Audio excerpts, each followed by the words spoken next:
I am writing this report because I tried to warn them, and nobody listened, and now the galaxy will never be the same again. My name is Kelvari Rin. I have served the Galactic Neutral Observation Bureau for 41 standard years. I have documented 73 interstellar conflicts. I have watched empires fall, and civilizations burn, and species vanish from the star maps forever. I have seen every kind of war this galaxy can produce, and I have cataloged them all with the cold precision my position demands. I have sat in observation galleries, while entire worlds changed hands. I have recorded the screams of the defeated and the speeches of the victorious, and I have done it all without flinching, because that is what my job requires. Detachment. Objectivity. The steady hand of a professional witness. But I have never seen anything like what happened to the Velthari Dominion, and I need the galaxy to understand why, because what followed was not simply a war. It was a lesson, and if the galaxy does not learn from it, the next species to make the same mistake will not receive a second chance. It started with arrogance, the way these things always do. The Velthari had spent 4 centuries conquering everything they touched. 19 species had fallen under their boot. Their military was vast, their doctrine was brutal, and their commandant, a towering figure named Sethar, had never once entertained the possibility of defeat. His rise to power had been built on a simple philosophy that his entire civilization shared: the strong rule, the weak serve, and questioning this arrangement is a sign of deficiency. When his Territorial Expansion Council identified the human colony world of Marin's Reach as sitting in the middle of a strategically valuable transit corridor, he did not hesitate. He did not investigate.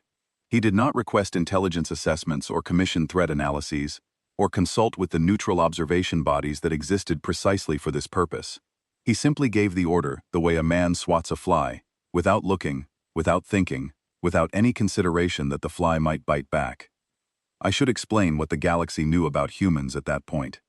Very little, to be honest. My bureau had classified them as a Class II emergent spacefaring species. They had been traveling between stars for less than 200 years. Their territorial footprint was modest, perhaps 30 colonized worlds scattered across a region of space that most galactic powers considered unremarkable. Their fleet was small compared to the major powers. Their diplomatic presence was polite but unassuming. On paper, in every data model, and every threat projection matrix we used, they looked like an easy target. A footnote. A species that would be absorbed into someone's empire eventually, and forgotten within a generation. But paper does not tell the whole story. Paper does not bleed. I know this because I had written the supplemental brief. 2 full cycles before the Velthari even looked at Marin's Reach. I had spent 6 months studying human behavior, human military structure, and human history. It began as routine work, the kind of background assessment I produce for every newly spacefaring species. But the deeper I dug, the more unsettled I became. What I found disturbed me so deeply that I filed an independent assessment with a classification tag I had never used before in my career: anomalous behavioral profile. Here is what I noticed. Their warships carried medical bays that were larger than their weapons systems. Not slightly larger, dramatically larger. I ran the numbers 3 times because I thought I had made an error. I checked my data against 3 independent sources. I had not made an error. These people went into battle carrying more equipment to save lives than to take them, and I could not find a single other species in the galactic record that had ever done the same. Every other spacefaring civilization prioritizes firepower. Humans prioritize survival, not just their own, but apparently everyone's. Their soldiers trained in something their military called survival, evasion, resistance, and escape. I want you to understand what that means. It means they had a formal, structured program designed to prepare their people for being captured by an enemy and continuing to fight from inside a prison. They planned for the worst outcome imaginable and built a doctrine around turning that outcome into an advantage. No other species does this. Every other species trains its soldiers to avoid capture at all costs. Humans train theirs to treat capture as a different kind of battlefield, a temporary inconvenience rather than an ending. Their civilian transports carried redundant systems stacked 3 and 4 layers deep: backup power, backup navigation, backup life support, backup communications, backup backups. Their ships were designed to keep functioning after suffering damage that would have turned any Velthari vessel into a floating coffin. They built everything, every ship, every station, every colony, with the assumption that it would break, and they built it to keep working anyway. I found this profoundly disturbing. It suggested a species that expected disaster not as an unlikely possibility, but as an inevitable certainty, and had simply decided to outbuild it. I flagged all of this. I wrote the brief. I classified humans as behaviorally unpredictable under duress, and recommended that all galactic powers avoid direct military confrontation with them until further study could be completed. I sent my report through every channel I had access to. I marked it urgent. I attached my 40 years of credentials to it like a signature on a warning sign. The Velthari Diplomatic Corps received my brief, reviewed it, and rejected it formally. The response I got back was 3 sentences long. They called my assessment alarmist. They said the humans were a minor species with no significant military capability. They said I should confine my analysis to observation and leave strategic decisions to those qualified to make them. I still have that response saved in my personal files. I read it again sometimes, late at night, when I cannot sleep. I wonder if the officer who wrote it is still alive. I wonder if he remembers writing it. I wonder if he has trouble sleeping too. The attack on Marin's Reach was textbook Velthari doctrine. Rapid orbital bombardment of military targets, followed by ground occupation with overwhelming force. 1,200 combat troops deployed to the surface in dropships that screamed through the atmosphere like falling knives. 40,000 human colonists living in the target zone. Standard projections called for complete surrender within 6 to 8 hours. The Velthari had done this 19 times before, and it had never taken longer than 12. What the Velthari got instead was something they had never encountered in 400 years of conquest. The colonists did not surrender. They did not flee. They did not negotiate or beg or collapse into the kind of paralyzed terror that the Velthari had grown accustomed to seeing in conquered populations. Instead, they fought back with a ferocity and coordination that defied every projection model the Velthari possessed. Farmers picked up hunting rifles and started shooting with accuracy that made Velthari marksmen look like amateurs. Teachers gathered materials from agricultural storage buildings and constructed explosive devices using chemical combinations that no Velthari combat manual had ever anticipated. Medical workers organized triage stations in underground shelters and kept wounded fighters operational for hours beyond what should have been physically possible. An elderly man who ran the colony's water treatment plant rerouted the irrigation system to flood 3 streets the Velthari were using as supply corridors, turning them into impassable mud channels that bogged down armored vehicles and forced infantry to detour through kill zones that the colonists had prepared in advance. And the children went silent. That detail haunts me more than any other. When Velthari forces swept through residential areas, they expected to hear the sounds that children of every conquered species make: crying, screaming, calling for parents. Those sounds are part of the psychological landscape of occupation, and every Velthari soldier was trained to ignore them. Instead, they found empty rooms, empty beds, empty closets. The children had been trained. Someone, at some point in human colonial preparation, had taught these children that when danger came, you did not make noise. You disappeared. You became invisible. You survived. And you did it without being told, because you had practiced until it was instinct. The Velthari ground campaign stalled within a single day. They controlled the spaceport and 3 square miles of territory around it, and nothing else. Every patrol they sent beyond that perimeter took casualties. Every supply convoy required an armed escort that was itself vulnerable to ambush. Every night brought new attacks from directions they could not predict and positions they could not locate. The colonists knew their world in a way the Velthari could never match. Every ravine, every tunnel, every blind spot in the landscape. But none of that is what changed the galaxy. What changed the galaxy was the message.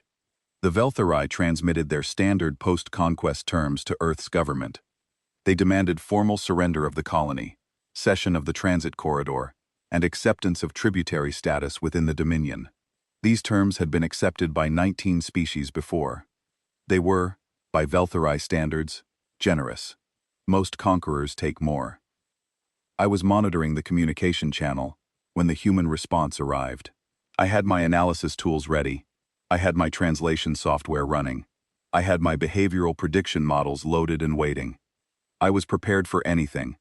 A counteroffer, a stalling tactic, a plea for negotiation, even a formal declaration of war with all its customary legal formulations. What I got was 7 words from the Human United Defense Command. Received. Confirm you struck first. Thank you. I stared at my screen for a long time after that. My hands were shaking in a way they had not shaken since the first conflict I ever documented, 39 years earlier. I could feel my pulse in my fingertips. The Velthari High Command celebrated. They passed the message around their officers like a trophy. They called it evidence of human confusion and cowardice. They said the humans were so shocked by the attack that they could not even form a coherent response. Commandant Sethar reportedly laughed when he read it.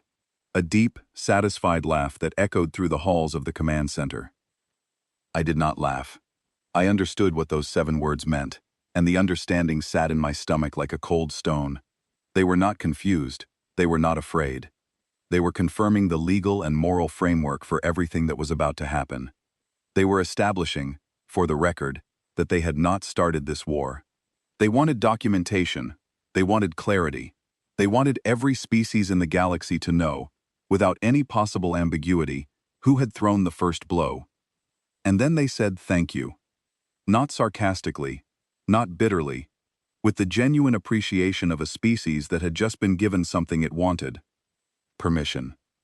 I went home that night, and I told my wife to begin packing. I told her we were moving to the far side of neutral space, as far from both human and Velthari territory as I could arrange. She asked me why. I told her something terrible was coming, and I did not want our family anywhere near it. She asked me what could possibly be terrible enough to make me, a man who had spent 4 decades watching wars, want to run. I told her the truth. I told her I had just watched the most dangerous species in the galaxy receive a formal invitation to do what they do best, and I had watched them accept it with gratitude. She started packing immediately. For 11 standard days after the attack on Marin's Reach, humanity did absolutely nothing. I need you to understand how unsettling those 11 days were for someone in my position. I had every sensor array, every deep space monitoring station, every signals intelligence platform in the Neutral Observation Bureau's network, trained on human space. I was watching them around the clock, sleeping in 2-hour shifts on a cot next to my monitoring console, drinking stimulant after stimulant, until my hands trembled and my vision blurred at the edges. My staff rotated in and out on 6-hour shifts, but I stayed. I could not leave. Something was happening in that silence, something enormous, and I needed to see it unfold. And what I saw was silence. Not the silence of a species frozen in shock. Not the silence of a civilization trying to decide what to do. This was something else entirely. Human commercial traffic continued on its normal routes. Their civilian broadcasts maintained their regular schedules. Entertainment programs, news cycles, sporting events, all proceeding as if nothing had happened.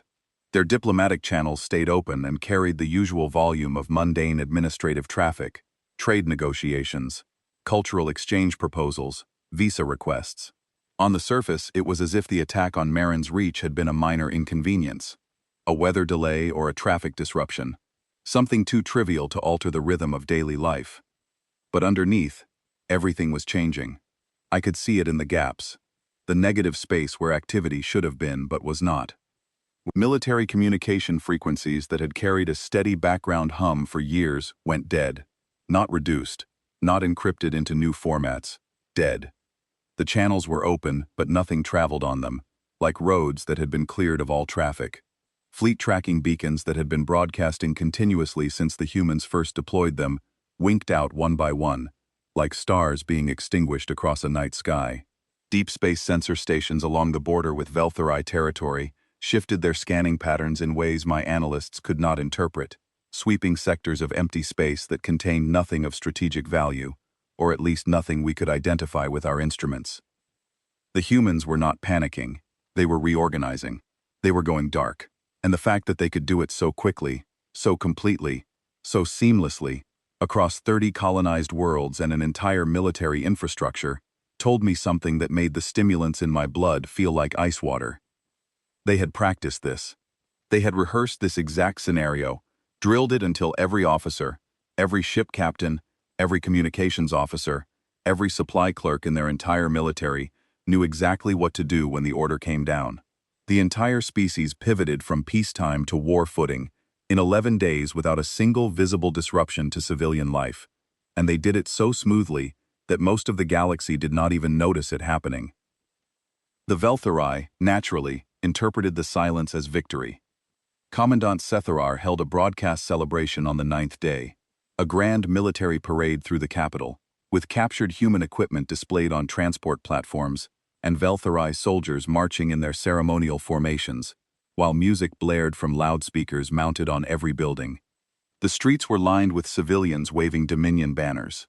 The atmosphere was jubilant, triumphant, the celebration of a people who believed they had added another easy conquest to a 4-century winning streak. As a neutral observer, I was required to attend. I sat in the diplomatic gallery with representatives from 11 other species, all of us watching the spectacle with varying degrees of discomfort. The Thessari diplomat next to me was tapping her fingers on her knee in a rapid, anxious rhythm. The Orith representative had not spoken a word in 2 hours. Everyone in that gallery felt it, the wrongness of celebrating a victory that had not yet been won against an enemy that had not yet responded. I spent most of the ceremony looking at my portable scanner. The anomalous energy signatures I had been tracking along 6 different jump corridors were getting stronger. Not subtly stronger, measurably, significantly stronger. Something was moving out there, something big, something distributed across an enormous volume of space in a pattern that no merchant fleet or survey mission would ever use, and it was getting closer to Veltharai territory with every passing hour. During the intermission, I approached the Veltharai military attaché assigned to our observation team. His name was Commander Thren, a career officer with 3 campaign ribbons on his chest, a scar across his jaw from a boarding action in his youth, and the particular brand of confidence that comes from never having lost a fight. I showed him my data. I pointed to the energy signatures. I explained, with the patience of a teacher addressing a student who refuses to study, what I believed they represented: multiple human fleet elements moving into pre-attack positions along the entire length of the Veltharai border, staging for a coordinated first strike that could come at any moment. Commander Thren looked at my scanner for approximately 4 seconds. Then he looked at me with the kind of expression you give a child who has said something embarrassing in public. He told me, with a condescension that I can still feel in my bones, that the humans possessed fewer than 300 combat-capable vessels, and that the Veltharai Dominion fielded 1,200. He told me that the energy signatures were probably merchant traffic or survey probes. He told me to observe and remain silent, as my mandate required. I returned to my seat. I watched the rest of the parade. I said nothing more. There was nothing more to say to people who had decided not to listen. On the 12th day, the silence ended. A Veltharai border station, in the Kethis system, detected a single human ship approaching on a standard approach vector. It was a light corvette, battered and scarred, its hull pocked with micrometeorite impacts that suggested it had been drifting in deep space for a long time. It was broadcasting a civilian distress signal, the universal frequency, the standard codes, everything by the book. The station commander followed standard procedure. He dispatched a patrol craft to intercept and tow the vessel in for inspection. The corvette was empty. No crew, no passengers, no cargo. Its life support had been shut down days ago, and its interior was cold enough to frost the inspection team's breath. The control panels were dark. The corridors were silent. The only system still running was the navigation computer, glowing faintly in the darkness of the bridge, and it contained a single file. I obtained a copy of that file within hours, through intelligence channels I had spent decades cultivating. It was a map, a complete, meticulously detailed, recently updated map of every Veltharai military installation in the Dominion. Every fleet anchorage, every supply depot, every communication relay, every sensor platform, every recruitment center, every command bunker, not just locations, but force dispositions, defensive capabilities, shift rotation schedules, personnel counts, supply inventories, maintenance logs, all of it, everything. The kind of intelligence package that would normally take years of dedicated espionage work to assemble, delivered in a single file on an empty ship. The file had a message attached. 5 words in clean, unadorned text. It read, "We wanted you to know that we know." The Velthari station commander barely had time to process what he was looking at before the corvette's reactor went critical. The detonation destroyed the border station completely. 47 Velthari personnel died instantly. The blast was visible from the nearest inhabited world as a brief white flash against the stars. I later learned that the humans had sent 7 identical corvettes to 7 different border stations simultaneously. 4 were intercepted and destroyed by patrol ships before they could be boarded. 2 were towed in and detonated, just as the first one had, taking the stations with them. 1 was turned away by a suspicious patrol commander who ordered it kept at maximum range, and when it detonated, his station survived with moderate damage. That patrol commander, a young officer named Lieutenant Vorshan, was later commended for his caution. He was one of the few Velthari officers who emerged from this war with his reputation intact. 7 stations hit in the same hour. The humans had not even started fighting yet, and they had already demonstrated that they could reach any point along the Velthari border whenever they chose. That they had mapped the Dominion's entire military infrastructure with an accuracy that should have been impossible, and that they had the audacity to tell their enemy exactly how much they knew before the first real shot was fired. The corvettes were not an attack. They were a message delivered in fire. We know where you are. We know what you have. We know how you operate. And now we are coming. What happened next was unlike anything in the galactic record. I have spent my career studying military doctrine across dozens of species, and I can tell you with absolute certainty that no civilization has ever waged war the way humans do. They did not attack the Velthari fleet. That is the first thing you need to understand. They completely ignored the 1,200 warships that constituted the Dominion's primary fighting force. Instead, they attacked everything those warships needed to function. Supply lines were severed at 17 points in a single coordinated strike that lasted less than 90 minutes. Fuel depots at 3 major anchorages were destroyed, not by warships, but by unmanned drones that had been drifting in the depot's blind spots for days, possibly since before the war even started, waiting for a signal that took them from dormant to deadly in the span of a single transmitted pulse.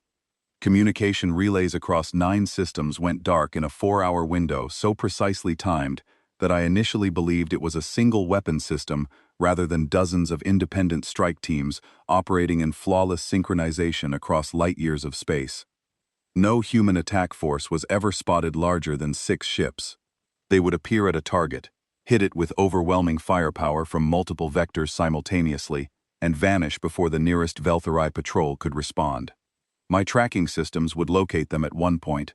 I would dispatch an alert to the monitoring network, and by the time the alert reached its destination, the humans were gone, reappearing somewhere impossible 2 hours later to hit another target. They used asteroids as cover. They hid in the radiation shadows of gas giants. They jumped into systems at odd angles that no established navigation chart recommended, angles that any other species would have considered dangerously imprecise, threading their ships through gravitational margins that left no room for error. I coined a term in my report for what I was observing. I called it omnidirectional pressure. The humans were not fighting a battle. They were not even fighting a campaign in any sense the galaxy understood the word. They were systematically collapsing the ecosystem that sustained the Velthari war machine. Every target they hit made it harder for the Dominion to feed its soldiers, fuel its ships, coordinate its forces, and communicate with its outposts. It was not a military strategy. It was an engineering project, the methodical disassembly of a machine by someone who understood exactly how it was built. And then there was the psychological dimension, the part that still keeps me awake at night. I have studied psychological warfare, as practiced by 26 different species. Most of it is crude, threats, propaganda, displays of overwhelming force, designed to break an enemy's will through intimidation. Some species broadcast recordings of previous conquests. Others mutilate prisoners and return them as warnings. The methods vary, but the principle is always the same. Make the enemy afraid. and fear will do the rest. What the humans did was something I had never encountered. They did not try to make the Velthari afraid. They tried to make them confused. And confusion, I have learned, is far more destructive than fear, because fear gives you an enemy to fight. But confusion takes away your certainty about who that enemy is and what they want. They weaponized mercy. Every Velthari survivor from every attack was left alive. Not just alive, but treated. Human medical teams would appear after the shooting stopped, set up field stations with efficient precision, and provide care to wounded Velthari soldiers with the same skill and urgency they applied to their own casualties. They used Velthari-specific medications that they should not have possessed. They spoke to the wounded in passable Velthari, using phrases that suggested months or years of linguistic preparation, and they called each soldier by name. By name. They had obtained Velthari personnel rosters, complete crew manifests for ships and stations across the Dominion, and they had memorized them. Not loaded them into translation devices, memorized them. A human medic would kneel beside a wounded Velthari gunner, look into his eyes, and say, in the gunner's own language, "Your family on Velthus Prime has been notified that you are alive and will be returned safely." And the gunner would lie there, his wounds being dressed by the hands of an enemy, hearing his mother's city spoken aloud by a creature that was supposed to be a primitive, and something inside him would crack. Every single survivor reported the same final moment. After receiving treatment, they would be placed in an escape pod, or a functional shuttle, and given coordinates for the nearest Velthari-held system.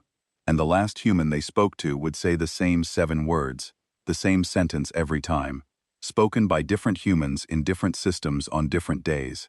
Tell your commandant he can stop this whenever he wants. 1,700 Velthari soldiers were captured, treated, and released in this manner during the first month of the war. 1,700 soldiers who returned to their posts and told their comrades what had happened. Who described humans who fought like nothing they had ever seen, with speed and violence and tactical brilliance that bordered on precognition, and then stopped fighting the moment the battle was over and started saving lives instead. Who described being called by name, being told their families had been contacted, being given medicine and water, and treated with a dignity that no enemy had ever shown them. The effect was devastating, but not in the way a weapon is devastating. It was devastating the way doubt is devastating. It planted a question in the mind of every Velthari soldier who heard these stories, a question that burrowed into their thoughts and would not leave. If the humans wanted to kill us, they clearly could, so why are they choosing not to? And the only answers available were answers that the Velthari military could not afford for its soldiers to believe. The Velthari High Command held an emergency session on the 31st day of the war. I obtained a recording of that meeting through channels I will not disclose in this report.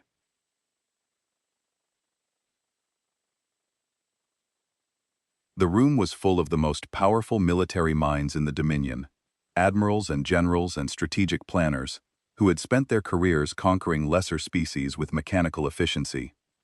For the first time in 4 centuries of recorded Velthari military proceedings, I heard fear in their voices. Not the productive fear of a soldier facing a worthy opponent, but the deep, corrosive fear of beings who have discovered that the rules they built their lives around do not apply. But fear, in my experience, does not make powerful beings surrender. Fear makes powerful beings dangerous. The Velthari had built their entire civilization on the principle that strength was the only virtue and weakness was the only sin. Admitting that a species 1/10 their size was outfighting them, outthinking them, and outmaneuvering them at every turn was not something their culture could accommodate. To admit it would be to question the foundation of everything they were. They voted to escalate, unanimously. I closed my recording, sat alone in my office, and stared at the wall for a very long time. In 40 years of service, I have documented over 70 interstellar wars, and in every single one of them, escalation follows a predictable pattern. When a species is losing, it commits more ships, deploys heavier weapons, expands the theater of operations, and throws more resources at the problem until either the problem goes away or the resources run out. The curve is always the same: bigger, louder, more.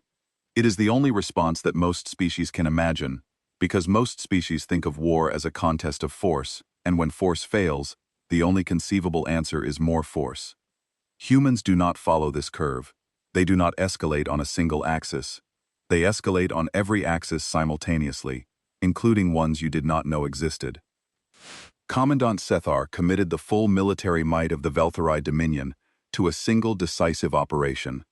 1,200 warships, the largest fleet the Dominion had ever assembled in its 4-century history, organized into 3 strike groups and aimed at the nearest major human system, a world called Caldera.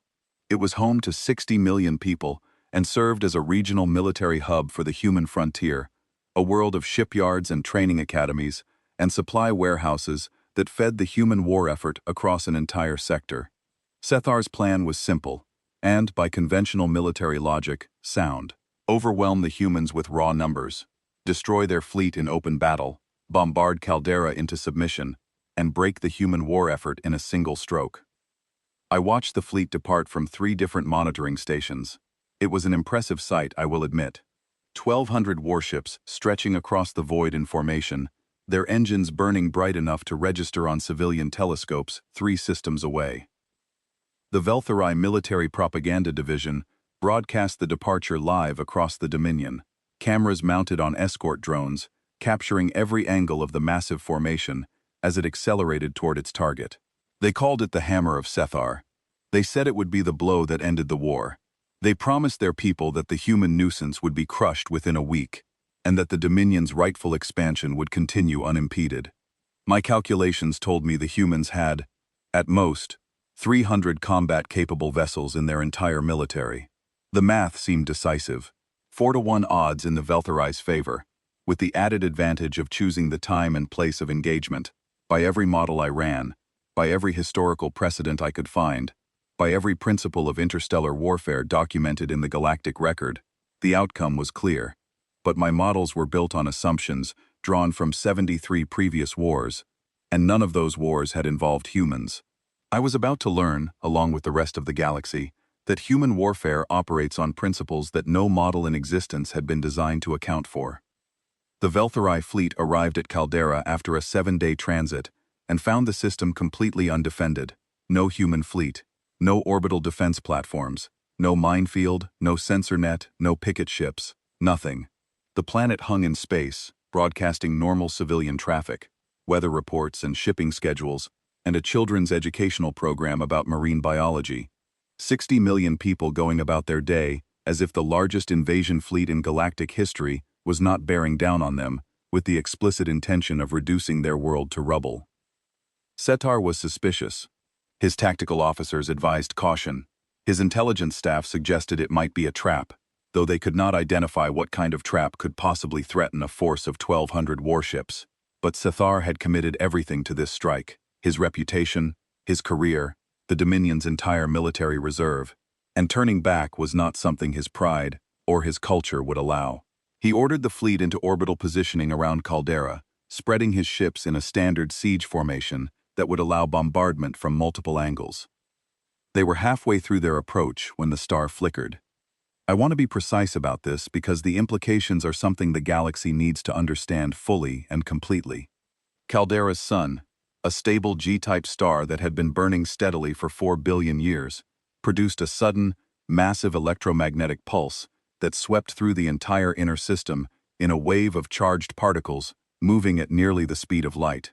It hit the Velthari fleet like a wall of invisible fire.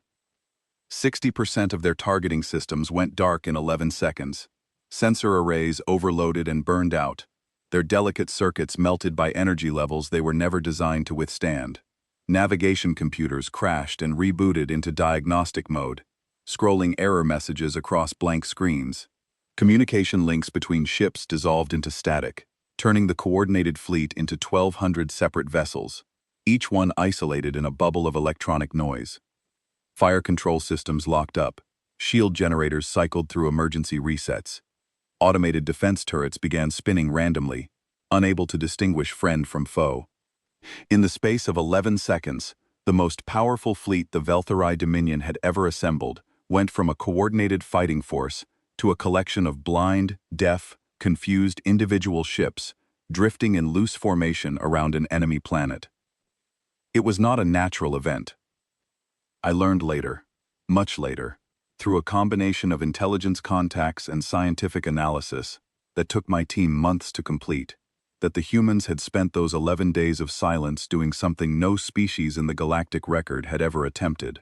They had deployed thousands of unmanned solar drones into Caldera's corona, tiny reflective platforms no larger than a shuttle, each one equipped with positioning thrusters and a polished mirror surface that could be angled with microscopic precision. Working together, these drones could focus and redirect the star's natural electromagnetic output into a concentrated pulse aimed at a specific region of space, like using 1,000 small mirrors to focus sunlight into a single burning point. They had weaponized their own sun. The engineering required was staggering. The precision required was beyond anything my bureau's scientists thought possible, each drone adjusting its angle to within a fraction of a degree while orbiting inside the corona of an active star, withstanding temperatures that would vaporize conventional materials. The audacity required was something only humans could have conceived.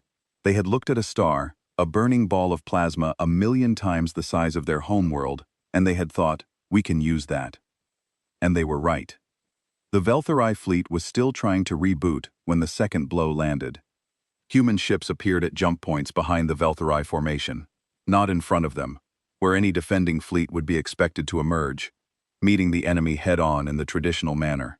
Behind them, the humans had been waiting in deep space, engines cold, systems powered down to minimal levels, drifting in the dark like stones in an empty ocean. Some of them had been there for days, their crews living in cold, silent ships with only emergency life support, eating cold rations in the dark, waiting with a patience that bordered on the inhuman. They had positioned themselves along the most likely approach vectors for a Velthari attack, and they had simply waited, trusting their calculations, trusting their intelligence, trusting that the enemy would come to them. The human fleet was outnumbered 4-1, 300 ships against 1,200. By every military doctrine in the galactic record, they should have been annihilated in the first exchange of fire. They were not annihilated. The humans did not fight as a fleet. They fought in packs, groups of 3 to 5 ships operating with a coordination so tight that my tracking systems initially classified each pack as a single large vessel. Each pack targeted a specific class of Velthari ship with surgical precision. One pack would focus exclusively on destroyers, hitting them with concentrated fire from 3 vectors simultaneously before moving on. Another would target supply ships, eliminating the fleet's logistical backbone. Another would hunt command cruisers, specifically targeting communications arrays and bridge sections to decapitate the chain of command. They rotated targets every 90 seconds, never staying in one engagement long enough for the disoriented Velthari gunners to establish a firing solution. They used their own damaged ships as obstacles, deliberately positioning crippled vessels between themselves and Velthari weapons platforms to absorb fire while they repositioned for another attack run. I watched one human frigate, its port side torn open and venting atmosphere in a plume of crystallizing gas, slide sideways into the path of a Velthari missile barrage meant for a human carrier. The frigate's crew sealed the compartments they could reach, ignored the hull breach warnings screaming on every surviving console, and kept firing their remaining weapons until the ship finally broke apart 20 minutes later. The carrier they had protected destroyed 4 Velthari cruisers in those 20 minutes. A Velthari admiral named Voreth, who survived the battle and later provided testimony to my bureau, described the experience in terms I will never forget. He said fighting the humans at Caldera was like fighting smoke. Every time he thought he had locked onto a target, it dissolved and reformed somewhere else. Every time he committed forces to one sector, 3 other sectors erupted in weapons fire. Every time he believed he had found a pattern in their movements, they changed the pattern as if they could read his thoughts. The battle lasted 6 hours. The Velthari lost 412 ships. The humans lost 38. 412 Velthari warships destroyed, against 38 human losses. An 11-to-1 kill ratio against a force 4 times their size. No species in the galactic record has ever achieved anything comparable. Caldera rewrote the textbook on interstellar combat, and every military academy in the galaxy would be studying it for generations. And while this was happening at Caldera, something entirely different was happening at Marin's Reach. The colonists who had been fighting a grinding guerrilla campaign for weeks, surviving on rationed supplies, and sheer determination, and the stubborn refusal to give up, that seems to be encoded in human biology, received a supply drop. Human military transport ships broke through the weakened Velthari orbital blockade, dodging patrol ships and point defense fire, and delivered cargo pods to the surface under cover of electronic warfare that blinded Velthari sensors for just long enough. I obtained a manifest of those cargo pods through my intelligence contacts, and what I found inside them challenged everything I thought I understood about how wars are fought. The pods did not contain weapons. They contained seeds for planting, medical kits stocked with supplies for both human and Velthari biology, water purification equipment, construction materials for repairing damaged buildings, and one crate that was labeled in both human script and Velthari translation. The label read, "For our neighbors." Inside that crate were cultural gifts intended for the Velthari occupation soldiers. Books of Velthari children's literature, translated from the original with careful attention to the illustrations and formatting, printed on paper that felt like the paper used on the Velthari homeworld. Traditional Velthari board games, manufactured from materials that matched the homeworld version so precisely that a soldier could close his eyes and imagine he was sitting in his family's kitchen. Recordings of Velthari folk music, the old songs that soldiers grow up hearing from their grandparents, the lullabies and harvest hymns, and festival chants that carry the weight of a culture's heart. The colonists distributed these gifts to the Velthari soldiers occupying their world, not through intermediaries, not through formal channels, not under a white flag, or through a negotiated exchange. They walked up to enemy checkpoints, unarmed, carrying boxes of children's books and board games, and they handed them over with a smile and a few words of broken Velthari that they had been practicing for days. I documented the effect in my report, with the clinical detachment my position requires, but I will confess here that the results shook me to my core. Within 1 week, 17 Velthari platoons refused redeployment orders. Not because they had been defeated in combat, not because they feared human weapons, because they were confused in a way that no military training had prepared them for, a confusion that went deeper than tactics or strategy, that reached into the foundations of everything they had been taught about conquered peoples and the natural order of the galaxy. No conquered species in the history of the Velthari dominion had ever responded to occupation with kindness. The Velthari understood resistance. They had protocols for it. They understood surrender. They had procedures for processing it. They understood hatred and fear and desperation and every form of defiance that a conquered population could express. They did not understand, could not comprehend, and had no protocol for an enemy who was simultaneously fighting them at Caldera, with terrifying, almost supernatural efficiency, and handing their soldiers children's books on the ground. It broke something in them, not their bodies, not their weapons, not their formations or their chain of command, something deeper, something that lived in the space between what a soldier is told about the universe and what a soldier sees with his own eyes. While I was processing all of this, I became aware that we were not the only ones watching. The Thessari Combine had 3 intelligence vessels in the Caldera system during the battle, recording every maneuver, every weapons discharge, every communication intercept their equipment could capture. The Orith Federation had deployed a full surveillance wing along the border of human space. The Mavan Collective, who normally avoided military matters entirely, and had maintained a policy of strict non-observation for 2 centuries, had redirected 2 of their deep space observation platforms to monitor the conflict. Every major power in the galaxy was watching the humans fight, and every single one of them was doing the same calculation. I know this because they told me. In the weeks following Caldera, I received private inquiries from intelligence directors, military chiefs, and heads of state, representing 9 different galactic powers. Not one of them asked how they could help the Velthari. Not one of them expressed concern about human aggression, or suggested that the humans might pose a threat to galactic stability. They all asked the same question, phrased in different ways but carrying the same meaning. How do we make sure we never end up on the other side of this? The humans had not just beaten the Velthari in battle, they had rewritten the threat calculus of every civilization in known space overnight. But Commandant Setharar was still alive. And Sethar was not a man who accepted defeat. When the reports from Caldera reached the Velthari capital, when Sethar understood the full scale of what had happened, something changed in him. Something broke. Or perhaps something that had always been broken finally revealed itself. He had been humiliated. His unbeatable fleet had been savaged by a force a quarter its size. His occupation troops were reading children's books, given to them by the people they were supposed to be conquering. His vassal species were watching, and he could feel their loyalty wobbling like a structure built on sand. So he gave the order that I had dreaded since the first day of this war. He authorized the deployment of planet crackers against human civilian worlds.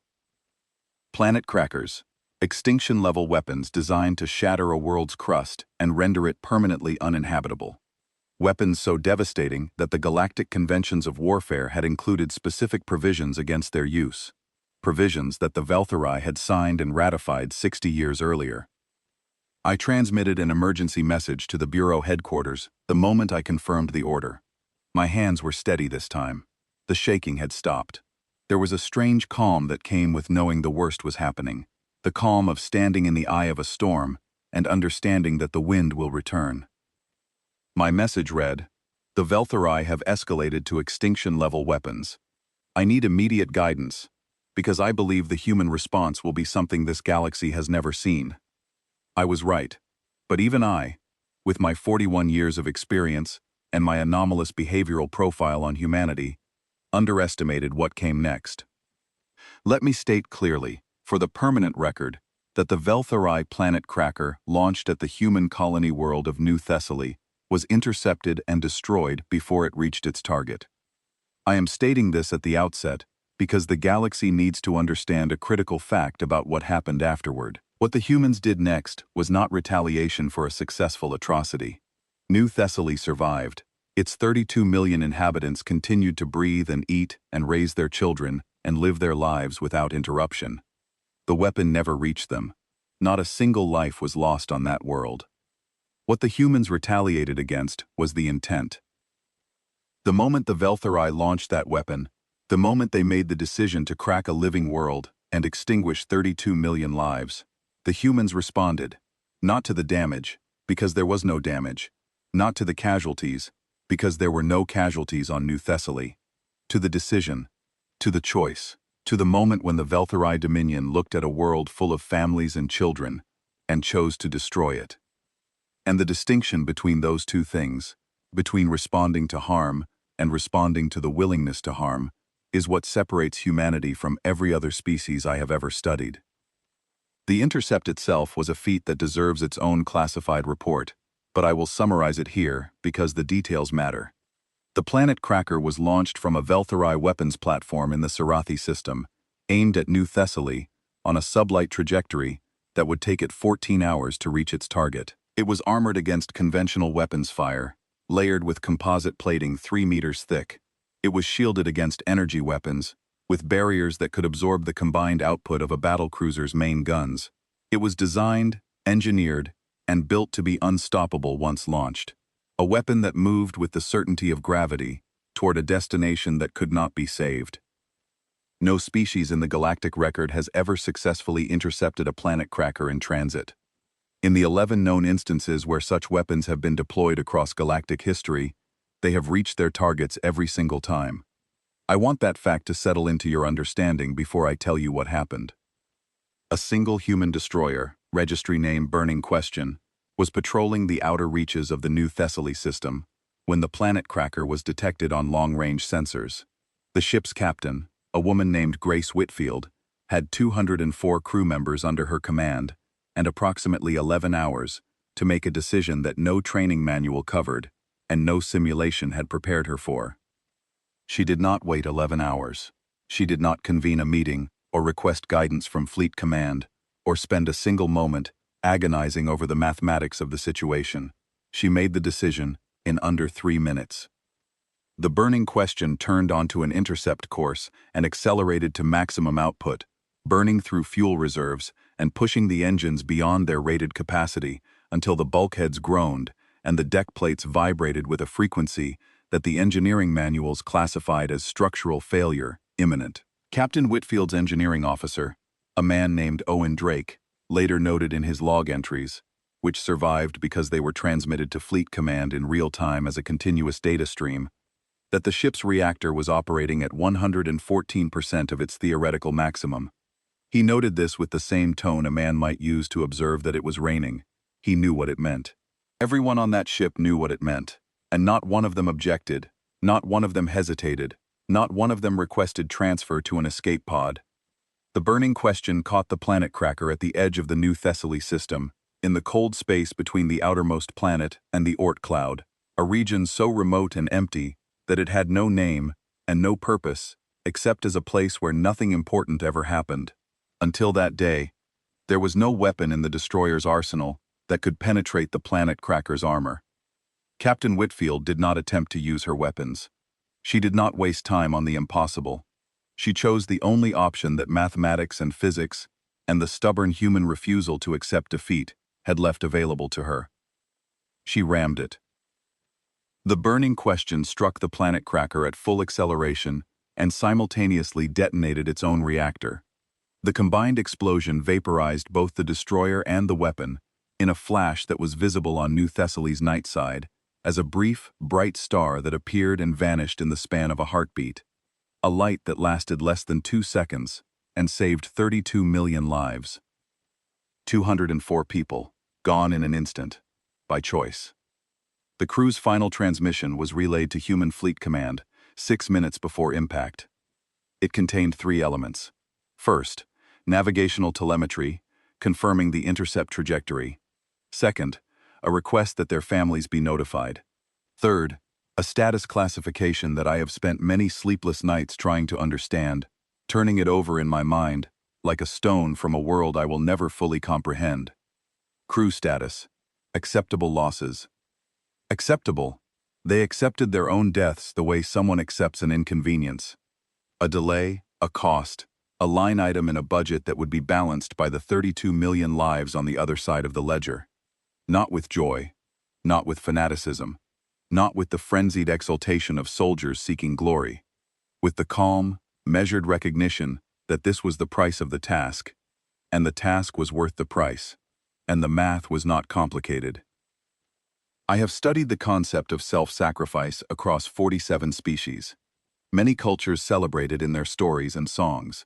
Many religions venerate it as the highest expression of devotion. But no species I have ever encountered treats it with such matter-of-fact practicality, such complete absence of drama. There was no final speech in that transmission. No prayers, no declarations of glory or defiance or rage. Just data, a request, and a classification.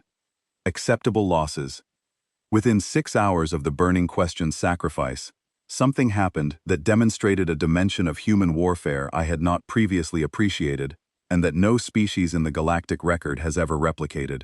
Every human ambassador stationed at every neutral port in the galaxy, every human trade representative at every commercial hub, every human cultural attaché at every diplomatic mission, delivered the same document simultaneously. Not approximately simultaneously, exactly simultaneously.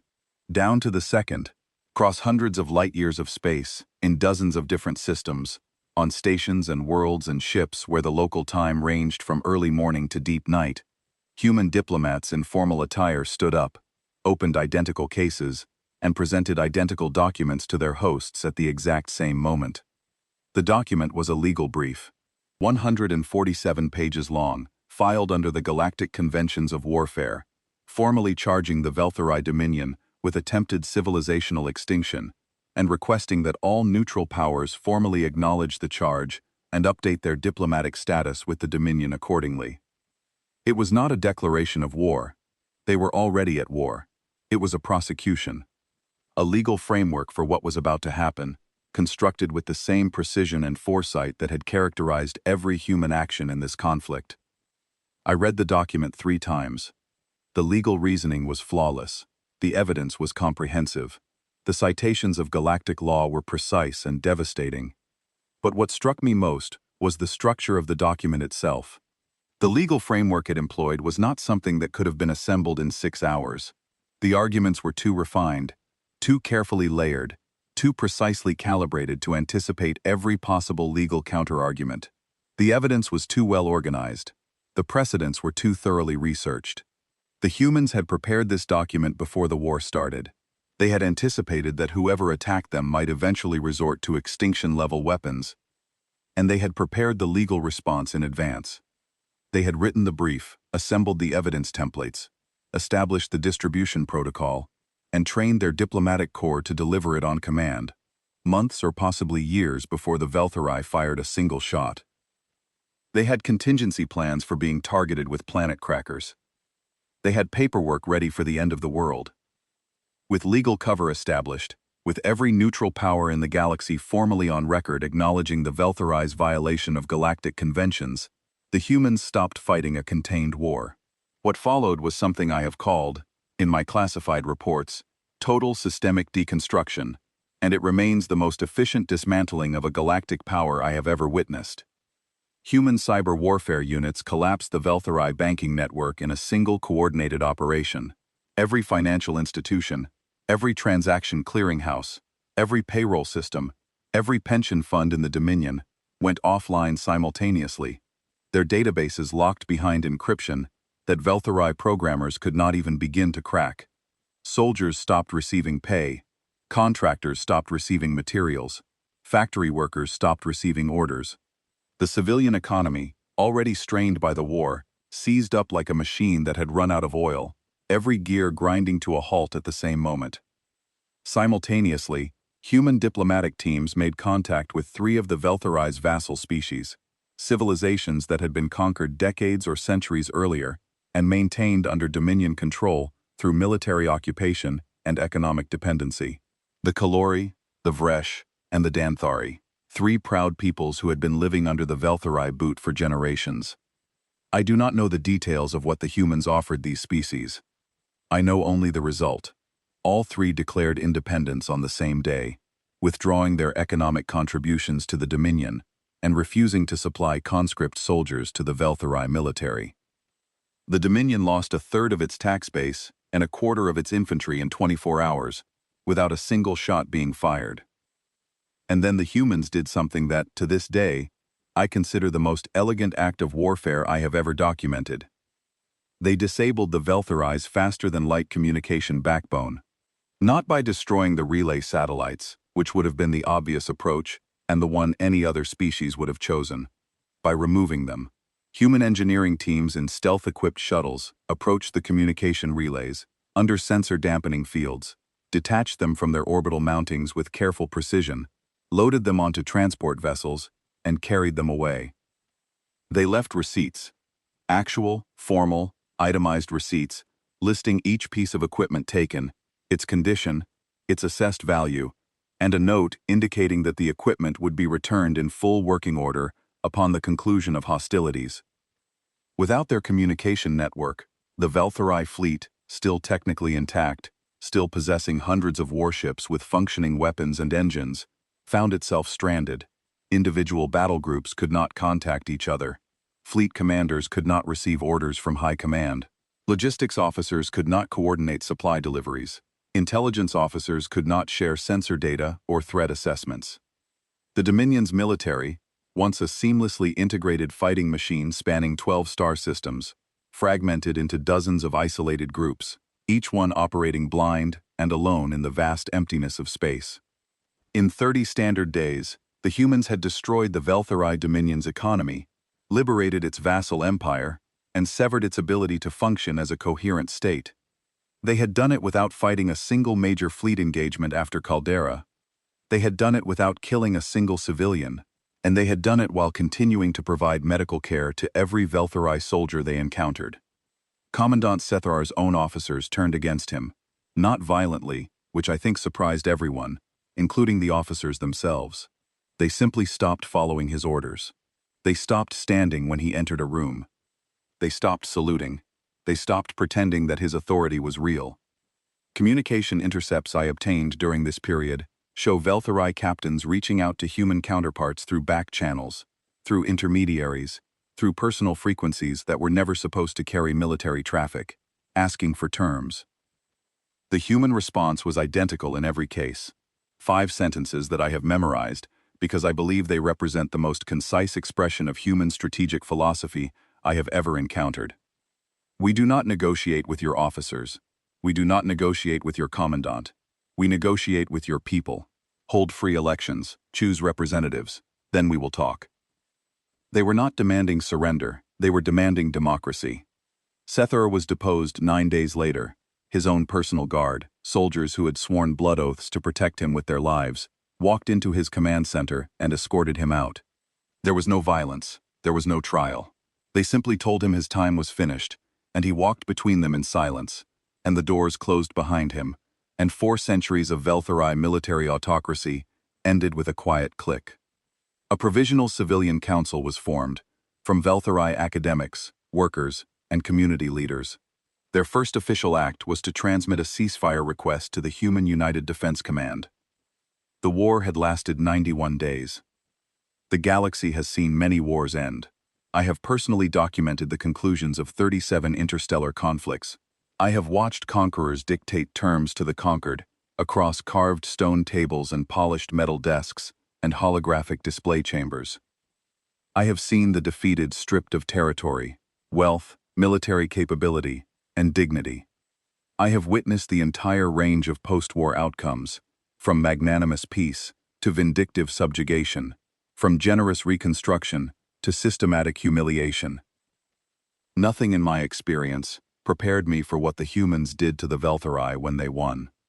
The peace conference was held on a neutral station in the Tessaran system, a gleaming diplomatic hub in the empty space between empires where species came to negotiate the fates of worlds. I attended as the senior representative of the Galactic Neutral Observation Bureau, the same role I had played throughout the conflict.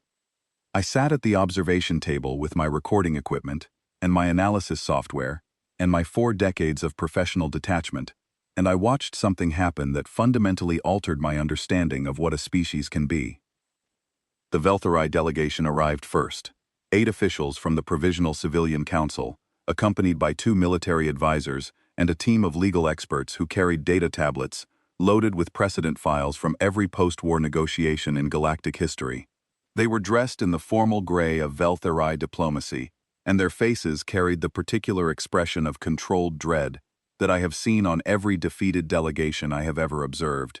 The look of people who know they are about to lose something precious and are trying to decide in advance how much they can bear. They expected to lose territory. They expected to pay crushing reparations. They expected military occupation, disarmament, the systematic humiliation that victors traditionally impose upon the vanquished. They had studied the history of every war the Veltharai Dominion had ever won, and they assumed they were about to receive what they had so often given. The human delegation arrived 20 minutes later. There were 4 of them. 4 people to negotiate the conclusion of the most significant interstellar conflict the galaxy had witnessed in a century. A diplomat named Daniel Holt, a career negotiator with silver hair and a calm, quiet voice that carried without effort across the conference chamber.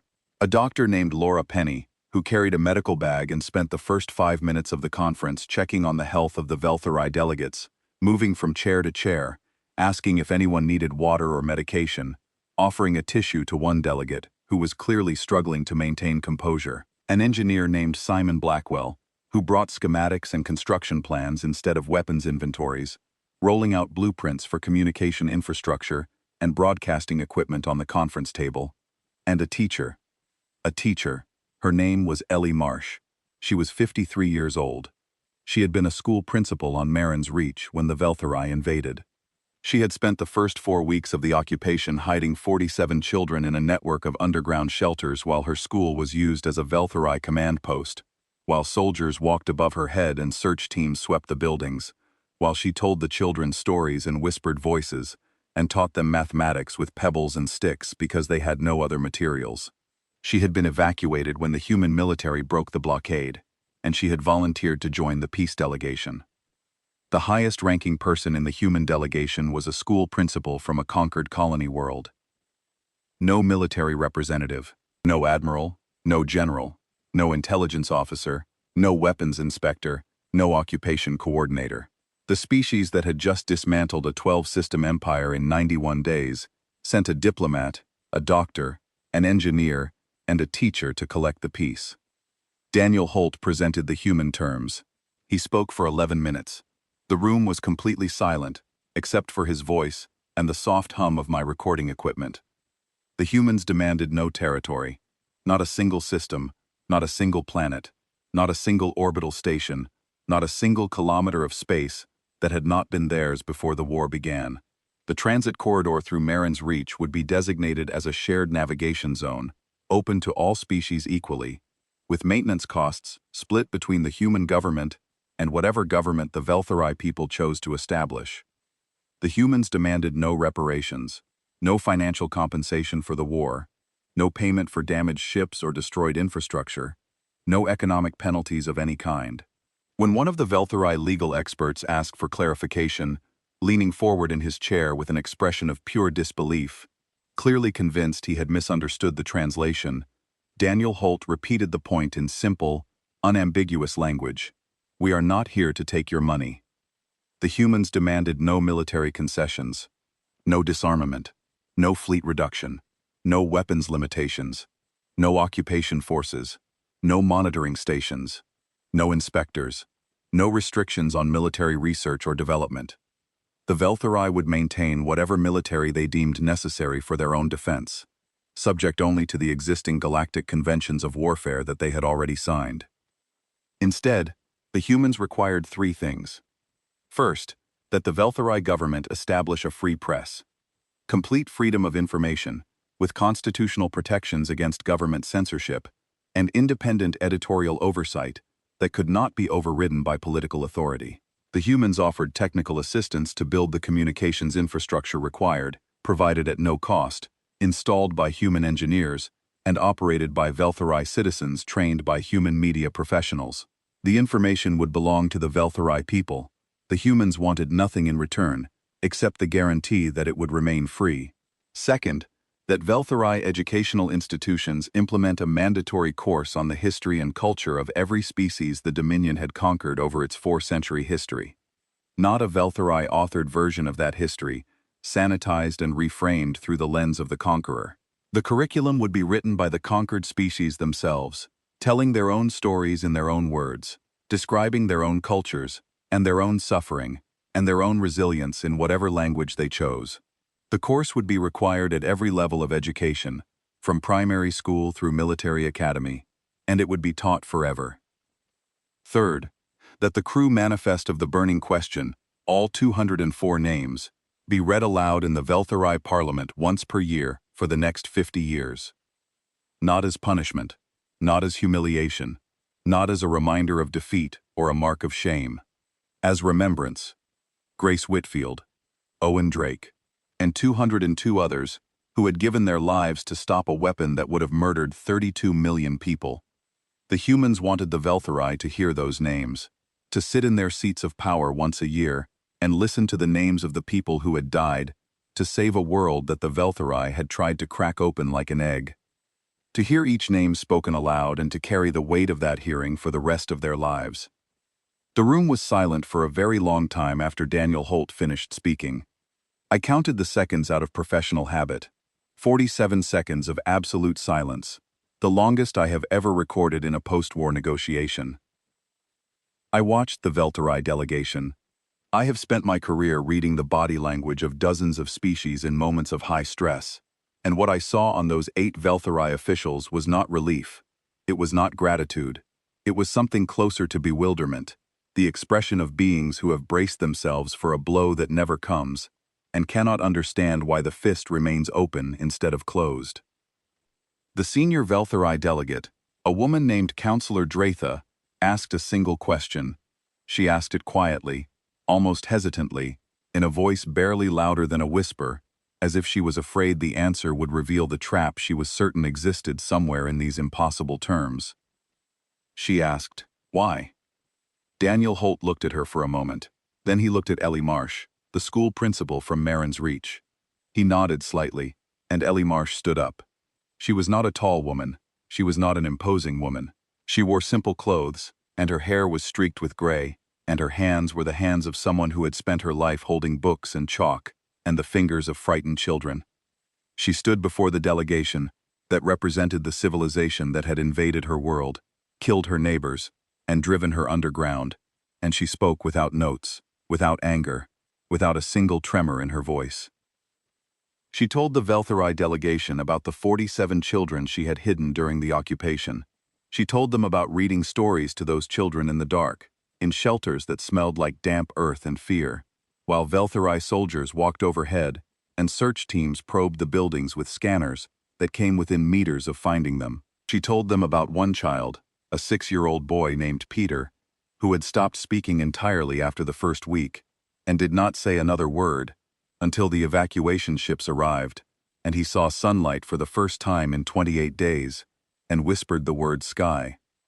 Then she told them about the crate of children's books that the human military had sent to the Velthari soldiers on Marin's Reach. She told them she had helped select those books. She told them she had chosen stories about courage, kindness, and the possibility of friendship between people who are different from each other, because those were the same stories she had been reading to the children in the shelters, the same stories she believed could bridge any gap between any two beings in the galaxy. She told the Velthari delegation that she had chosen this assignment, that she had asked to be here, that she had crossed the distance between her wounded world and this neutral station because she believed something that her entire species believed, something that was written not in their laws or their military doctrine, but in their bones. The purpose of winning a war was not to destroy the enemy. It was to create the conditions in which the next war never happens. And then she sat down. The Velthari accepted the terms unanimously, without modification, within the hour. Counselor Drytha signed the document with tears running down her face, and she did not wipe them away, and nobody in that room looked away from them. The shockwave that passed through the galactic intelligence community in the following weeks was unlike anything I have documented in 4 decades of service. Every major power was running the same analysis, performing the same calculations, reaching the same conclusions, and arriving at the same mixture of awe and unease that I felt sitting at that observation table, watching a school principal reshape the future of the galaxy. The Thesari Combine upgraded humanity from a regional concern to an existential tier civilization, not because of their military capability, though Caldera had proven that beyond any doubt, because of their restraint. The Thesari intelligence director told me privately, over a drink in a bar on a neutral station, that any species capable of dismantling an empire and then choosing not to exploit the victory was more dangerous than a species that conquered everything in sight, because you could predict a conqueror, but you could not predict a builder. The Oreth Federation began quietly restructuring its own government to include greater democratic representation. No one asked them to do this. No one pressured them. No human diplomat even suggested it. They simply looked at what the humans had required of the Velthari and decided that if those principles were good enough to demand of a defeated enemy, they were probably good enough to implement voluntarily, before someone demanded them. The Mauvin Collective, a species so reclusive that they had maintained total diplomatic isolation for 3 centuries, and whose government had formally adopted a policy of pretending other species did not exist, opened their first embassy on Earth. Their ambassador's opening statement to the human Secretary of State contained a sentence that became famous across the galaxy. "We have watched you from a distance for many years, and were afraid. Now we have seen you up close, and we are still afraid, but for better reasons." Every species was performing the same calculation, and every species was arriving at the same answer. If this is what humans do to their enemies, what might they do for their friends? I have reached the analytical conclusion of my report, and I will now state it with the detached precision that my bureau expects and my 41 years of service demand. Humanity is the most dangerous species the galaxy has ever produced, but not for the reasons the galaxy assumed. It is not their weapons, though their weapons are formidable. Any species can build a bigger gun, a faster ship, a more powerful bomb. It is not their tactics, though their tactics are unpredictable and inventive beyond anything the galactic record contains.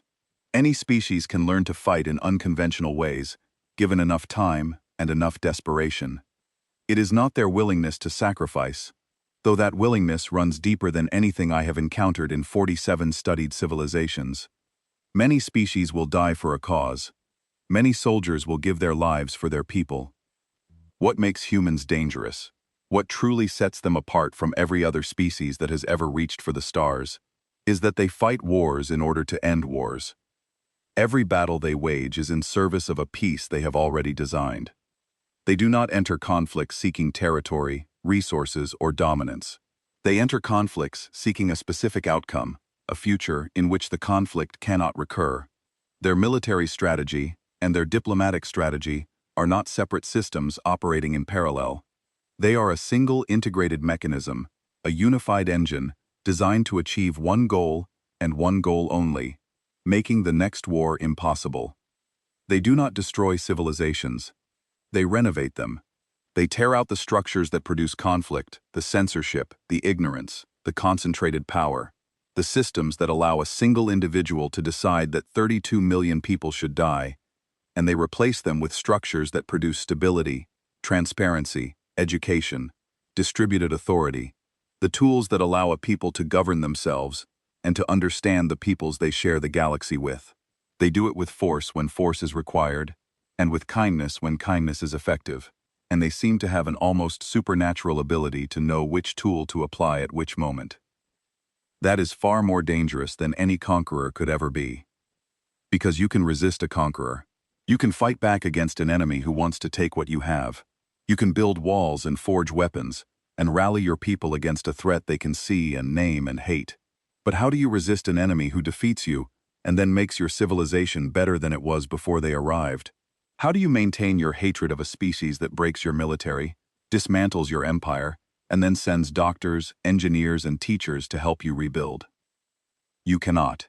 And that is precisely the point. My report is complete.